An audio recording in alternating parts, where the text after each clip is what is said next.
저는 참 한국을 방문하면서 참 에레미야 애가가 좀 생각이 좀 났습니다.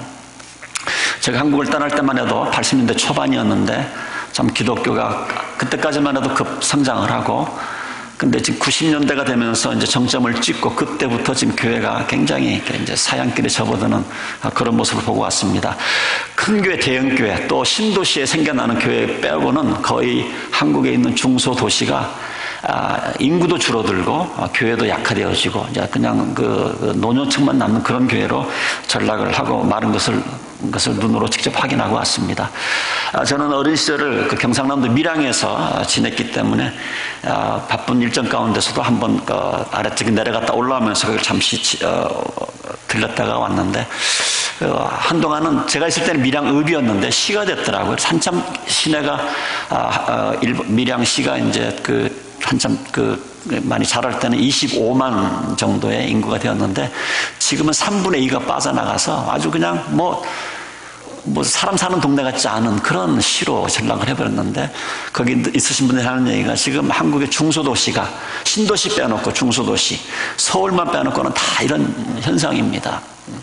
그리고 교회도 정말 이제 힘이 없는 그런 모습 속에서 신앙생활을 하고 있다. 이제 이런 얘기를 들었습니다. 이제 신앙적으로도 이제 많이 그냥 예배만 보고 너무 즐길 게 많고 볼 게 많고 이러니까 그냥 예배만 달랑 보고 그냥 자기 하고 싶은 일들을 다 하고 사는 그런 제대로 신앙생활을 하지 못하는 그런 얘기들을 또 듣고 또 보고 왔습니다.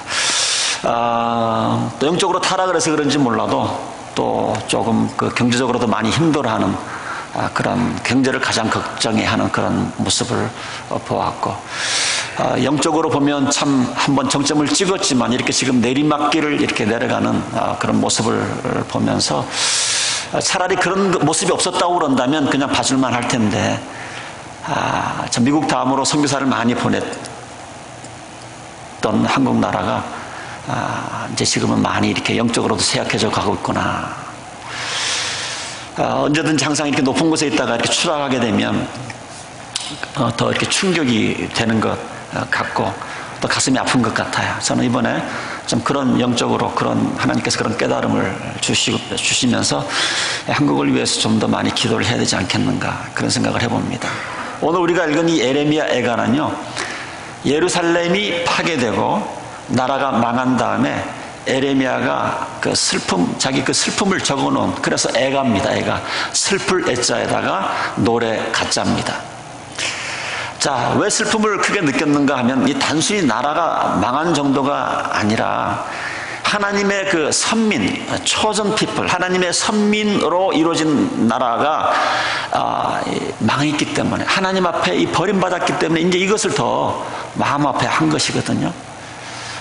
지금 어떻게 보면 우리 한국이 좀 그런 어떤 전초적인 그런 모습을 좀 보고 오는 것 같아서 아직까지는 기회가 있는 것 같은데, 그래서 많은 교육의 지도자들이 참 노력을 많이 하시는 것 같은데 참 안타까운 그런 모습입니다. 80년대, 90년대 참 영광스러운 그런 기독교 국가로 하나님의 그 일들을 많이 했던 그런 나라가 지금은 이제 많이 힘이 빠진 그런 쇠약해진 그런 모습, 이런 모습 속에서 좀 충격을 좀 경험을 하고 저 나름대로는 그렇게 왔습니다. 1장 1절에 에레미야가 말합니다. 슬프도다. 예전에는 사람들로 그렇게 붐비더니 이제는 그 도성이 어찌 이리 적막한가. 옛날에는 예배 마치면 오후에 성가대 연습도 하고 오후에서 프로그램도 많았는데, 제가 전에 다니던 교회에 좀 한번 가서 좀 보려고 가봤더니 예배가 딱 12시 반에 끝나고 30분 안에 다 사라진대.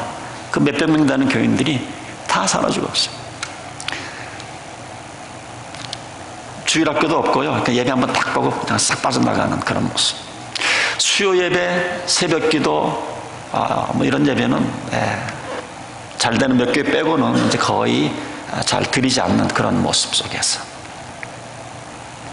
그래서 오늘 좀 한번 에레미야 애가를 좀 살펴보는 데 의미가 있지 않을까. 우리도 이런 전철을 밟지 말아야 되지 않을까 이제 그런 생각을 해보는데, 결국은 왜 이렇게 에레미야가 이렇게 슬픈 노래를 이렇게 지었는가? 왜 이렇게 이스라엘 나라가 이렇게 낮은 자리로 이렇게 떨어져 버렸는가? 여러 가지 많은 이유가 있지만 여러분들도 짐작하다시피 결국은 이 죄 문제인 것 같습니다. 죄 문제. 전에도 한번 말씀드린 기억이 나는데 좀 심한 표현이라고 생각되지만 정말 한국에는 수컷하고 암컷밖에 없다고 그런 얘기가 들 정도로 성적으로 그렇게 타락한 모습들을 볼 수가 있었습니다. 한국교회가 이렇게 추락하는 가장 큰 원인은 결국은 이 죄 문제이지 않을까, 죄 문제이지 않을까. 이번에도 좀 친척 가운데 예수 교회 잘 안 다니는 사람, 또 친구들 가운데 교회 잘 안 다니는 좀 이렇게 좀 그래도 권면을 하려고 해보니까 줄줄이 얘기를 합니다. 자기가 아는 교회 장로, 자기가 아는 교회 지도자들이, 자기가 아는 교회 다니는 분들이 이런 일들을 하고 있는데 거기 가서 뭘 배우겠느냐. 너무 죄악 가운데 지금 살아가고 있다. 그런 얘기를 해줘서 제가 더 이상 할 말을 하지 못했습니다. 1장 8절에 보니까 예레미야는 정확하게 진단을 합니다. 예루살렘이 그렇게 죄를 짓더니 마침내 조롱거리가 되었구나. 지금 한국이 크리스천들이 조롱거리가 됐습니다. 이명박 장로님께서 대통령이 된 이후로 뭐 아주 술 안주거리로 그렇게 얘기를 한대요. 예루살렘이 그렇게 죄를 짓더니 마침내 조롱거리가 되었구나. 마침내 그를 떠받들던 자가 모두 그 벌거벗은 모습을 보고서 그를 업신여기니 이제 한숨지며 얼굴을 들지 못한다. 이렇게 얘기를 하고 있습니다. 하나님께서는 그냥 이렇게 망한 것이 아니라 많은 선지자를 통해서 그 멸망할 것이다. 너희들이 정신 안 차리면, 죄에서 돌아서지 않으면 멸망할 것이다. 이렇게 경고를 내렸음에도 불구하고 이거를 무시하고 또 무시하고 회개할 줄 모르는 가운데 결국은 마침내 이제 조롱거리가 되어버리고 만 것입니다. 자, 그러면 우리가 한번 생각을 해봐야 됩니다. 왜 이렇게 이스라엘 사람들은 하나님의 지속되는 경고에도 불구하고 왜 이스라엘 백성들은 회개하지 않았을까? 궁금하지 않으세요? 아마 한번 상상을 해볼 수가 있을 것 같습니다. 우리는 다른 민족하고 다르지 않느냐? 하나님이 우리를 선택한 chosen people, 선택한 민족인데 우리가 망할 수가 없다. 하나님의 성전이 있는 거룩한 도성에서 우리가 살고 있는데 하나님께서 설마 이 도성을, 이 예루살렘 성을 하나님께서 이방 민족에 의해서 밟히게 그냥 놔두시겠는가? 우리는 선민이라는 거예요. 하나님께서 선택한 백성, 하나님이 성전에 있는 이것 때문에 이것을 안전장치로 생각을 했던 것 같습니다. 그러니까 하나님은 봐줄 거라는 얘기죠. 그래서 이렇게 거듭되는 경고를 무시하다가 마침내 이제 추락하고 떨어져 버리고 맙니다. 21세기를 살아가는 저 여러분들에게는 이스라엘 백성들이 생각하는 이런 선민 사상, 우리들에게는 없는 것일까? 저는 이런 선민 사상이 있는데, 이런 선민 사상은 아니지만 그게 뭐냐면 잘못된 구원의 확신이라고 저는 생각을 합니다. 잘못된 구원의 확신. 어떤 분들은 구원의 확신, 그러면 뭐라고 생각을 해요? 내가 오늘이라도 죽으면 내가 바로 천국에 갈 수 있다. 이런 자신을 하는 얘기를 갖다가 우리 구원의 확신이라고 그럽니다. 그런데 어떤 분들은 이것을 잘못 이해를 하고 있어요. 자, 우리가 어떻게 구원의 확신을 갖는가? 하나님의 신실한 말씀에 의해서 우리가 하나님의 자녀된 것을 우리가 확인할 수가 있어요. 여러분들 잘 알고 있는, 외우고 있는 요한복음 1장 12절, 그를 맞아들이는 사람들, 곧 그 이름을 믿는 자들에게는 뭐예요? 하나님의 자녀가 되는 특권을 주셨다. 우리가 예수님을 영접함으로 하나님의 자녀가 됩니다. 그래서 예수님을 영접해서 모시면 요한일서 5장 12절에 있는 말씀처럼 그 아들을 모신 사람은 생명을 가진 사람이고 하나님의 아들을 모시지 않은 사람을 생명을 가지지 못한 사람이다. 이번에도 침례받는 사람들 세 분을 놓고 제가 이 말씀 가지고 좀 시간을 많이 제가 좀 할애를 했습니다. 그래서 내가 예수님을 영접해서 아들을 모셨으면 나는 영생을 갖고 있는 것이고, 내 안에 예수님이 없으면 영생이 없는 것이다. 자, 그런데 어떤 분들은 이 구원의 확신을 무슨 어떤 그런 패스, 영어로 패스처럼 생각을 하는 분들이 있습니다. 그러니까 나는 구원의 확신이 있으니까 나는 죄를 지어도 괜찮다는 거예요. 나는 아무리 죄를 지어도 천국 갈 수 있다라고 하는 생각을 가지고 있는 거예요. 지금 많은 한국의 크리스천들이 제가 볼 때는 이스라엘 백성들이 가지고 있는 이런 선민사상, 21세기를 살아가는 한국 사람들에게는 이런 잘못된 이런 그 구원의 확신이 그들을 잘못된 길로 지금 이끌고 가지 않고 있지 않나, 저는 그렇게 생각을 합니다. 아까도 말씀드린 것처럼 한국이 성적으로 많이 문란해져 있어. 회사에서 가는 그 코스들이 뭐 회식하는 그 코스가 다 있더라고요. 1차 가고 2차 가고 3차 가고. 근데 거기에는 교회 다니는 사람이나 안 다니는 사람이나 별반 차이가 없다는 거예요. 자기는 구원의 확신이 있다는 거예요. 그렇게 똑같이 죄의 이치를 지면서도 구원의 확신이 있다는 거예요. 나는 지금 죽어도 천국 간다는 거예요. 자, 그런데 여러분들, 우리가 정말 다시 한번 성경 공부를 다시 해야 될 것 같아요. 여러분들, 내가 예수님을 구세주와 주님으로 영접했다는 게 무슨 뜻입니까? 내가 예수 그리스도를 나의 구세주와 주님으로 영접했다는 게 뭐예요? 그냥 어떤 전도자에 의해서 어떤 그런 구원의 확신을 심어주는 그 영접 기도 따라한 것, 그 따라한 것이 나를 하나님의 자녀로 만드는 게 아닙니다. 물론 시발점은 될 수 있지만. 정말 우리가 예수님을 구세주 주님으로 영접을 했으면, 그분이 내 인생의 주인이 되었으면 우리가 하나님의 뜻을 알고 예수님의 뜻을 알고 그 뜻을 행하려고 노력을 해야 되는데, 지금 이런 것이 보이지 않는 거예요. 그래서 나는 죽으면 천국 갈 수 있다는 이거 하나만 딱 무슨 마패처럼 붙들고 앉아있는. 그래서 우리가 실제로 예수님을 영접했다 하더라도 하나님께서 우리가 죄를 지으면 벌하신다고 하는 것을 우리는 꼭 알아야 됩니다. 이걸 더 우리가 강조해서 가르쳐줘야 될 것 같아요. 이것이 모든 죄에서 우리를 무시하게 해주고 통과시켜주는 마패 같은 것이 아니다, 이것을 가르쳐야 될 것 같아요. 우리가 섬기는 하나님은요, 죄를 지으면 하나님은 벌하십니다. 우리가 잘 모르는 것이 있는데, 그것이 뭐냐면 하나님께서는 얼마나 거룩하신가. 그래서 죄라는 것이 하나님께서 얼마나 그 혐오스럽게 생각한다는 사실을 우리가 계속 교회에서 가르쳐줘야 될 것 같아요. 출애굽기 34장 6절 7절에 뭐라고 하나님은 말씀하십니까? 나 주는 악과 허물과 죄를 용서하는 하나님이다. 그러나, 그 다음에 중요한 게, 그러나 나는 벌하지 않은 채 또 그냥 넘기지 않는 하나님이다. 하나님께서는 의로우시기 때문에, 신실하시기 때문에 죄를 지면 반드시 벌하십니다. 그런데 우리가 왜 착각을 하냐 하면, 그냥 우리는 하나님은 오래 참으시는 분이시고 용서하는 분이시고 회개하시는 분이시기 때문에 자꾸만 참아주시는 거예요.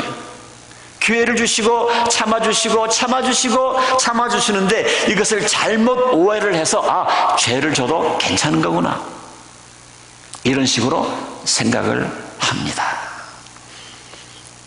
그러다가 이제 꽝 터지는 거예요. 왜냐하면 하나님께서는 절대 죄를, 허물과 죄를 그냥 벌하지 않고 그냥 넘기시는 하나님이 아니십니다. 그래서 우리는 자꾸만 처음에 죄를 짓다가 조금 겁을 내다가 조금 괜찮으면 뭐예요? 괜찮은 모양이다. 정말 하나님은 다 용서하시는 분이시구나. 그리고 또 큰 죄를 짓습니다. 더 큰 죄를 짓습니다. 그러다가 자꾸 반복하다 보면 하나님이 안 계신 모양이구나, 이렇게 생각을 우리가 진행하게 되어 있습니다. 근데 여러분, 하나님 절대 우습게 보면 안 돼요. 절대 하나님 우습게 보면 안 됩니다. 우리는 절대 죄를 지으면 그 죄값을 치르게 되어 있어요. 그래서 우리가 어떻게 해야 됩니까? 기회가 죄 줄 때마다 우리는 회개해야 됩니다. 하나님 앞으로 나와서 회개해야 됩니다. 그렇지 않으면 언젠가 우리가 반드시 죄값을 치르게 되어 있어요. 죄 짓고 난 다음에 무사할 것이다, 절대 이런 생각하지 마시고, 지금 당장 벌이 안 내린다라고 여러분들 그냥 또 넘어가지 마시고, 예배 드릴 때마다 예배 드리기 전에 좀 일찍 나와서, 아니면 말씀을 읽는 가운데, 기도 가운데 하나님께서 죄라고 생각나는 부분들은 철저하게 여러분들이 회개하고 넘어가셔야지. 계속 쌓아놓으면 그 쌓아놓은 것이 언젠가는 꽝 하고 터질 때가 있어요. 구원의 확신에 관한 여러분들이 좀 생각을 다시 고쳐 여러분들이 잡으셔야 됩니다. 그래서 우리 삶 가운데 자꾸만 때로는 고난이 계속되면요, 때로는 하나님께서 그 고난을 통해서, 어려움을 통해서 하나님께서 좀 그 죄를 깨닫게 했을 때가 있습니다. 다 그런 건 아니십니다. 자, 오늘 우리가 읽은 에가서, 예레미야는 어떤 때는 1인칭으로 쓰다가요, 어떤 때는 복수로 쓰다가, 어떤 때는 3인칭으로 쓰다가 이렇게 왔다 갔다 하는데 3장 39절에 보면 이렇게 기록을 합니다. 어찌하여 살아있는 사람이 자기 죄값으로 치르는 벌을 불평을 하고 있느냐. 네. 지금 이스라엘 백성들이 겪고 있는 이 어려움, 이것이 뭐예요? 하나님은 그 죄를 지은 것을 벌하시기 때문에 죄값을 치르고 있는 건데 왜 이것을 불평을 하느냐? 에레미야가 지금 3장에 그렇게 기록을 해주고 있습니다. 자, 그러면서 불평하는 대신에 40절에 뭐라고 얘기를 하고 있냐면, 자, 지나온 길을 한번 돌이켜보고 우리 모두 주님께 돌아가자, 이렇게 결론을 내리고 있습니다. 불평을 하지 말고 내가 지금 당한 이런 고난, 죄값을 치르는 것이다 생각을 하고 잘 견뎌내라는 얘기입니다. 그리고 회개하고 주님 앞으로 돌아와야 된다, 이렇게 얘기를 하고 있는 겁니다. 여러분, 고난에는 두 가지 종류가 있어요. 내가 죄를 지었기 때문에 그 죄값을 치르는 것도 있고, 때로는 하나님께서 우리를 사랑하시기 때문에 훈련용으로 우리를 또 고난을 하락할 때가 있습니다. 고난에는 여러 가지 종류가 있어요. 히브리서 12장 6절에 보면 히브리서를 쓰신 분은 그렇게 얘기를 하죠. 주님께서 사랑하시는 사람을 훈령하시고 자녀로 받아들이는 자마다 때로 채찍질 하신다. 그러니까 우리가 뭐예요? 자꾸만 고난과 역경이 계속 자꾸만 되면 이런 결론을 내리기 전에, 하나님께서 나를 훈련시킨다는 이런 결론을 내리기 전에 혹시 내가 전에 지은 죄로 인해서 죄값을 치르고 있지 않은가, 그것도 여러분들 한번 빼놓지 않고 생각을 하셔야 합니다. 그래서 내가 회개될 것은 회개하고, 회개할 것이 다 없으면 그 다음에는 그것은 하나님께서 나를 지금 그 훈련시키기 위해서, 하나님 일꾼으로 훈련시키기 위해서 나에게 이런 고난을 허락하시는구나, 이렇게 생각을 하시고 잘 견디시면, 그 잘 견딘 다음에 여러분들이 하나님의 훌륭한 일꾼이 되는 것을 여러분들이 보게 됩니다. 그런데 내가 죄로 인해서 지은 그런 고난은요, 우리가 하나님 앞에 무릎 꿇고 기도하면 하나님께서 가르쳐 주세요. 가르쳐 주십니다. 왜냐하면 하나님은 절대 예고 없이 그런 적이 없으세요. 자기가 하나님께 자꾸만 경고하시는 것을 무시하고 있어서 그런 것이지, 자기가 이렇게 조금만 하나님의 음성에 귀를 기울이면 우리가 알 수 있습니다. 이것은 내가 과거 잘못된 죄로 말미암아 내가 잠시 지금 이렇게 좀 벌을 받고 있는 것, 깨우치게 하는 것이라는 사실을 우리는 알 수가 있는 겁니다. 자, 그런데 어떤 때는 내가 이렇게 죄를 살펴봐도 죄가 없는 것 같아. 아무리 내가 머리부터 발끝까지 아무리 생각을 해도 죄를 생각이 나지 않습니다. 자, 그럴 때 우리가 한 가지 방법이 있는데, 내가 내 자신을 바라보지 말고 이제는 좀 내 자신을 더 잘 성찰하기 위해서는 내 주위 사람들이 나를 또 어떻게 생각하고 있는지, 무슨 얘기를 하는지를 한번 살펴보면 내가 내 자신을 성찰하는 데 굉장히 도움이 됩니다. 자, 여러분들 요한 1장 8절에 보면 요한이 이런 말씀을 해주고 있어요. 우리가 죄가 없다고 말하면 우리는 스스로 속이는 것이요, 진리가 우리 안에 거하지 않는 것입니다. 물론 여기에서 말씀하는 이 핵심은 뭐냐면, 우리가 다른 핵심이지만 여기서 할 수 있는 것은 우리가 또 우리 자신을 속일 수 있다라는 그런 전제하에 요한 1장 8절을 얘기하고 있는 겁니다. 여러분, 우리가 우리 자신을 속일 수가 있어요. 아들딸이 서로 대면서 자기는 미혼인 것처럼 이렇게 믿게 만들어서, 이걸 위정결혼이죠. 이래서 속았다고 그러고 그러지 않습니까? 근데 우리는 남만 속일 뿐만이 아니라 우리가 우리 스스로를 속일 수 있다는 사실을 깨달으셔야 돼요. 우리가 우리 스스로를 속일 수 있어요. 사실이 아닌 것을 사실인 것처럼 믿게 할 수 있다는 겁니다. 제가 전에 좀 제자훈련할 때에 조금 이렇게 고급 단계 들어가면 좀 제자훈련 가운데 좀 내가 좀 고치고 싶은 것, 안 좋은 습관, 좀 이런 것들, 바꾸고 싶은 어떤 태도들을 좀 고치는 그런 과정이 있습니다. 한 3개월 정도 공부하면서. 근데 한 분이 그런 좀 고치고 싶은 그런 기도 제목을 내놨는데, 그게 뭐냐면 좀 특이해서 기억이 나는데, 자기는 너무 사람이 솔직하다는 거예요. 나는 너무 솔직하기 때문에 이제는 좀 덜 솔직했으면 좋겠대. 그게 자기의 좀 앞으로 성공부 3개월 하면서 바꾸기를 원하는 그런 내용입니다. 근데 참 좀 별로 좀 이 사람 참 교만하다. 그런 생각이 들었습니다. 근데 이분은 사실 좀 그런 분이에요. 좀 뭐가 마음에 안 들면, 교회에 대해서 마음에 안 들고 또 목회자들 마음에 안 들면 즉시로 그냥 이메일 씁니다. 써서 목사한테 즉시 보냅니다. 교인들하고도 신앙생활 하다가 좀 뭐가 마음에 안 들면 그냥 막 아주 그냥 직언을 날리는 그런 인물이에요. 나중에 좀 신앙생활이 되어서 좀 교회 집사 직분을 뽑을 때인데 결국은 3분의 2 득표를 못 얻어서 집사가 되지 못한 그런 분인데, 이분은 뭐냐면 생각이 가지고 있는 건 뭐냐면 자기는 너무 솔직해서 타이레를 하는 거예요. 솔직해서. 근데 이분이 하나 모르는 것이 있는데, 자기가 자기 자신을 제대로 보지 못하고 있는 상태에 있을 때에 제3자가 좀 얘기를 해주면 들어야 되는데 그걸 귀담아 듣지 않는 거예요. 그러니까 나는 태생이 이렇고 나는 성격이 이렇기 때문에 전혀 자기가 고칠 생각을 하고 있지 않는 겁니다. 그래서 오히려 그렇게 하는 것이 자기는 잘하는 거라고 생각을 하는 거예요. 그래서 내가 하나님 앞에서 내 양심을 살펴서 나는 죄가 지은 것이 없다라는 거예요. 내 은사는 남이 잘못하는 거 지적질 해주는 게 내 은사이기 때문에 아무리 그렇게 해도 자기는 그게 부담이 없다는 겁니다.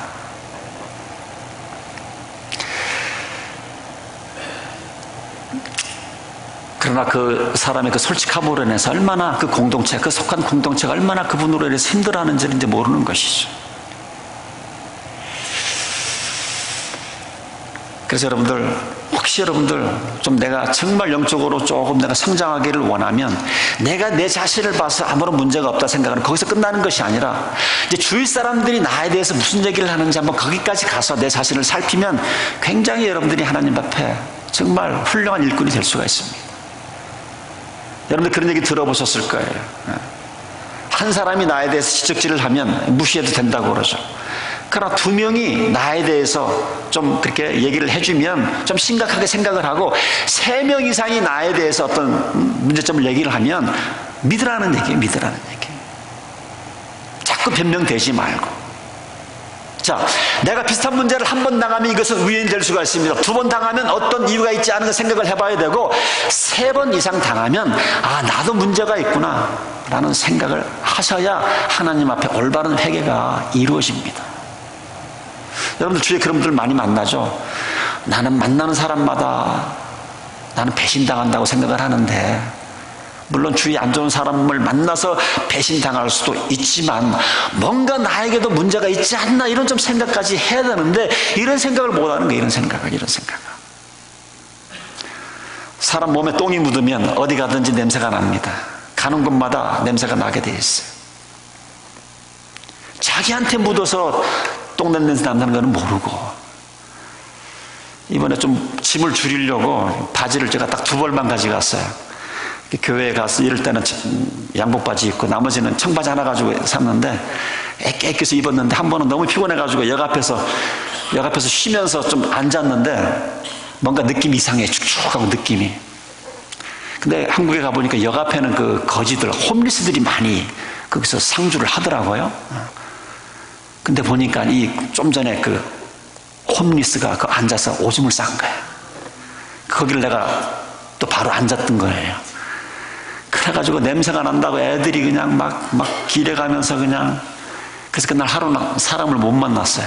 냄새가 하도. 그래서 할 수 없이 바지를 하나 이머전시로 사서 입고 다녔는데요. 자기 몸에서 냄새 나는 거 생각을 하지 않냐고 자꾸 다른 사람 몸에서 냄새가 난다고 그렇게 생각을 하며 사는 사람들이 있습니다. 여러분, 우리가 신앙적으로 좀 성장을 하려고 하면요, 자꾸 내가 내 자신을 생각하는 거 말고 남이 나에 대해서 무슨 말 하는지도 한번 생각을 해보셔야 됩니다. 그래서 공동체가 필요한 거예요. 그래서 가족이 필요한 겁니다. 그래서 구역 식구가 필요한 거예요. 가족이 아니면, 공동체가 아니면, 교회가 아니면 누가 그런 얘기를 해주겠어요. 그래서 여러분, 자꾸만 억울하다 생각하지 말고, 나를 이해하지 못한다고 그러지 말고, 한 번이면 그거 무시해도 생각 괜찮습니다. 2번이면 정말 심각하게 생각하시고, 3번이면 믿으시고 하나님의 말씀으로 생각을 하고 고치려고 노력을 해보세요. 고치려고. 내가 하나님 앞에서 양심 깨끗하다, 이걸로 충분하지 않습니다. 여러분, 정말 하나님 앞에서 잘 쓰임받기를 원해서는 정말 자기에게 있는 그 죄를 잘 발견을 해야 되는데, 이것을 하나님 앞에 고백을 하고 하나님 앞에 돌아오지 않으면 계속해서 반복하는 어려움을 겪고 계속해서 똑같은 역경을 반복할 것이고 계속해서 똑같은 문제를 안고 있을 겁니다. 인생 짧고 한 번 있는 인생인데 하나님 앞에 쓰임받아야 되는데, 이 자기 성찰을 잘 못해서, 자기의 그런 자기 자신을 제대로 바라보지 못해서 하나님 앞에 쓰임받지 못하고 오히려 영광을 가지면 되지 않지 않겠나 생각을 해봅니다. 그래서 자신을 잘 성찰해 보시고, 자꾸만 나에게 생기는 이런 역경은 남의 탓도 아니고 하나님을 원망할 일은 더군다나 아니고 내가 내 죄값을 치르고 있다는 것을 우리가 알고 나면, 그 다음에 회개하고 돌아오면 그때부터 진정한 회복이 시작이 됩니다. 근데 이것이 없으면 진정한 회복이 되지 않아요. 오늘 에레미야도 이거를 통해서 하나님 앞에서 우리가 당한 이것, 하나님 경고에 귀를 기울이지 않은 탓이다. 지금 우리 이스라엘 백성들이 나라를 잃고 지금 어려움을 당하는 것은 죄값을 치르고 있는 것이니까 하나님 앞에 원망하지 말아라. 오히려 회개하고 주님 앞으로 돌아와라. 그래서 여러분들 이제 에레미야를 쭉 읽어보시면 알지만, 나중에 이제 이런 것들 인정을 하면서 이제 이스라엘 백성들이 다시 한번 소망을 갖게 되는 그런 소망의 메시지를 던져주고 있습니다. 3장 21절에 보면, 그러나 마음속으로 곰곰이 생각하며 오히려 희망을 가지는 것은 주님의 한결같은 사랑이 다함이 없고 그 긍휼이 끝이 없기 때문이다, 이렇게 말을 하고 있습니다. 그 다음에 하나님은 어떤 분이신가? 3장 33절에 보니까, 우리를 괴롭히거나 근심하는 것은 그분의 본심이 아니다. 해피엔딩으로 끝납니다. 하나님께서 다시 회복시켜 주시고 복 주실 것을 이 사람이 이렇게 기대를 하는 것을, 이제 에레미야 이것을 보면 그렇게 이제 종교를 짓게 되는 것이죠. 3장 23절에도 희망의 메시지입니다. 주님의 사랑과 긍휼이 아침마다 새롭고 주님의 신실하심이 큽니다. 나는 늘 말하였다. 주님, 내가 가진 모든 것, 주님은 나의 희망. 희망이 솟아오르기 시작을 합니다. 자, 왜 그렇습니까? 하나님께서, 자비하신 하나님께서 하나님이 우리를 괴롭히거나 근심하게 하는 것은 그분의 본심이 아니고, 어떻게 하든지 회개해서 주님 앞으로 돌아오게 하는 것이 하나님의 목적이기 때문에, 그 목적을 이루게 되면, 우리가 하나님 앞에 회개하고 하나님께 돌아오면 하나님께서 반드시 회복시켜 준다는 거예요. 반드시. 자, 그래서 여러분들, 정말 내 삶 가운데 어떤 역경과 고난과 이런 것이 나의 죄 때문에 그런 것이다 하는 것을 솔직히 고백을 하고, 그 다음에 그 죄로 인해서 마음 아파하고, 그 다음에 다시는 내가 그런 죄를 짓지 않겠습니다, 이러고 결심을 하게 되면 하나님께서 반드시 회복시켜 주시고, 이제 하나님께서 약속하신 그 말씀들이 우리의 삶 가운데 나타나게 되어 있습니다. 그래서 우리는 자꾸 우리의 문제가 죄라는 것을 자꾸 알아야 됩니다. 죄라는 것. 자꾸 하나님 탓하고 이웃 탓하면 되지 않습니다. 좀 더 솔직하게 한번 말씀드려볼까요? 여러분, 우리가 건강을 잃는 이유가 어디에 있습니까? 하나님, 어떻게 저에게 이런 질병을 허락하십니까? 질병을 허락한 것이 아니라 하나님이 우리에게 주신 이 거룩한 성전을 주신 몸을 평상시에 잘 간수를 안 했기 때문에 생긴 병도 많지 않습니까? 차 사고가 납니다. 하나님, 어떻게 이렇게 내가 주를 잘 섬기고 하나님 잘 섬기는데 어떻게 이렇게 차 사고가 납니까? 평소에 안전운행을 해야 되죠. 그렇게 바짝 따라붙어가지고 그렇게 신호등 위반하고 스피드 속도 무시하다가 그런 습관이 쌓이다가 차 사고가 크게 나는 것 아닙니까? 하나님, 어떻게 우리 가정이 이렇게 깨졌습니까? 아내가 남편한테 순종하지 않냐고, 남편이 아내를 사랑 안 해서 깨진 것 아니에요? 자녀들 때문에 마음고생하시는 분들 왜 그렇습니까? 어릴 때 자녀들 위해서 기도해 주지 않고, 어릴 때 하나님 말씀으로 잘 양육 안 해서 지금 그 값을 치르고 있는 줄도 모릅니다. 사업이 망하신 분들, 어쩌다가 하나님 이렇게 내가 사업을 망하게 이렇게 하나님 바라보만 보고 계십니까? 여러분들 하나님 앞에 정직하게 사업하셨습니까? 하나님 앞에 솔직히 나의 문제를 하나님 앞에 인정하고 회개하기 시작을 할 때에 진정한 회복이 일어나게 되어 있는 것이죠. 그러지 않는 동안에는 회복이 안 됩니다. 회복이 안 돼요. 그러나 우리가 하나님 앞에서 딱 인정을 하고 오면 하나님은 회복시키는 하나님이십니다. 다시 한번 소망을 하락하시는 그런 하나님이세요. 하나님께서는 우리를 벌하고 역경 가운데 두는 것을 원치 않으십니다. 하나님은 본성 자체가 복 주시는 분이세요. 복 주시는 분. 그런데 어떤 분들은 이것이 얼른 회복이 안 되니까 하나님께서 내 죄를 용서하지 않으셨나?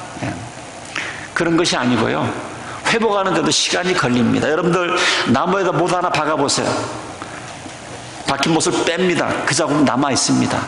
세월이 가면 그 메꿔지겠지만 그러나 세월이 흐른다는 얘기죠. 금방 하루아침에 되지 않는다는 사실입니다. 시간이 걸려요. 시간 걸리는 것이 하나님께서 나를 용서하지 않는 것이 아니라 이제 회복의 역사가 시작이 되었지만 시간이 걸린다고 하는 겁니다. 하나님께서는 아무리 깨진 인생도, 하나님께서는 아무리 깨진 가정도, 하나님께서는 아무리 깨어진 사업체도 정말 하나님께 회개하고 돌아오면 회복시켜 준다는 것을 우리는 믿으셔야 됩니다. 왜냐하면 하나님은 축복의 하나님이기 때문에 그렇습니다. 하나님은 우리가 이유 없이 어려움 당하는 거 원치 않으세요. 하나님의 본성에 맞지가 않습니다. 때로 우리가 얼른 회복이 안 되면 그런 생각이 들죠. 죄책감이 들죠. 그런 죄책감이 드는 이유가 뭐예요? 좀 잘 깨달으라고. 또 금방 또 없으면 또 금방 또 다시 죄 지을까 봐. 요한일서 1장 9절에 요한은 그렇게 얘기를 합니다. 우리가 우리 죄를 자백하면 하나님께서는 믿어오시고 신실하다라는 얘기죠. faithful하다라는 얘기입니다. 하나님은 믿어오시고 의로우셔서 우리 죄를 용서해 주시고 모든 불의에서 우리를 깨끗하게 해주실 것이요.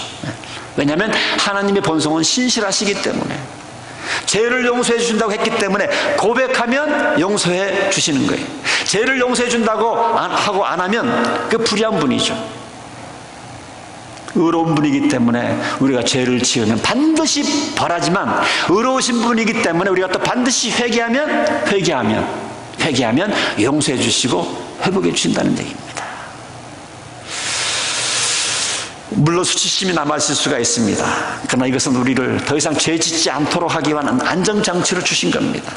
그것이 죄를 용서 안 해서 그러신 것이 아니고 정말 내가 하나님 앞에서 정말 내 죄를 인정하고 참 그 죄 때문에 마음 아파하고 다시는 죄를 짓지 않는다는 결심이 있으면 하나님께서 깨끗이 용서해 주신다는 것을 믿으시기를 주님의 이름으로 축원드립니다. 용서를 하시고 지금부터 회복을 시작하신다는 것. 좀 시간이 걸릴 거예요. 말씀을 마칩니다. 아무리 깨진 인생이라 할지라도, 깨진 가정이라 할지라도, 깨진 사업체라 할지라도 하나님께서는 반드시 회복시키시는 하나님이세요.